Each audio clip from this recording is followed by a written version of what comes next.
നമസ്കാരം. ഇന്ന് നമ്മൾ നിൽക്കുന്നത് ശ്രീകാര്യം വാർഡിന്റെ സ്ഥാനാർത്ഥിയായ അഡ്വക്കേറ്റ് ബിന്ദു വിഎസിന്റെ ഒപ്പമാണ്.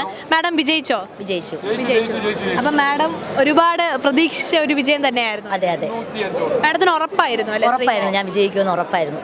ആദ്യമായിട്ടാണോ കൗൺസിലർ സ്ഥാനത്ത്? അല്ല അല്ല, ഞാൻ നേരത്തെ ശ്രീകാര്യം ഗ്രാമപഞ്ചായത്തായിരുന്ന സമയത്ത് പഞ്ചായത്ത് മെമ്പറായിരുന്നു.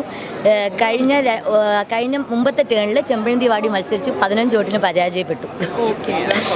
കുഴപ്പമില്ല. ഇത് പക്ഷേ അതിനെല്ലാം എന്താ പറയുക, തിരിച്ചൊരു മറുപടിയായിട്ട് വന്ന ഒരു വിജയം തന്നെയാണ് അല്ലേ? അതെ അതെ അതെ, ഒരുപാട് സന്തോഷം. കോൺഗ്രസിന്റെ ഇപ്പോഴത്തെ നില എന്താണ് മാഡം? കോൺഗ്രസ് തന്നെ പിടിച്ചെടുക്കുമോ നഗരസഭ? അത് മൊത്തം സീറ്റിന്റെ ഇതായിട്ടില്ല. ആയി കഴിഞ്ഞാൽ നമുക്ക് എന്തെങ്കിലും പറയാനായിട്ട് സാധിക്കും. ഒരുപാട് സന്തോഷമുണ്ട്. എൻ്റെ പ്രവർത്തകരുടെ എല്ലാവരുടെയും കൂട്ടായ്മ തന്നെയാണ് എൻ്റെ ഈ വിജയത്തിന് കാരണം. നന്ദി മാം.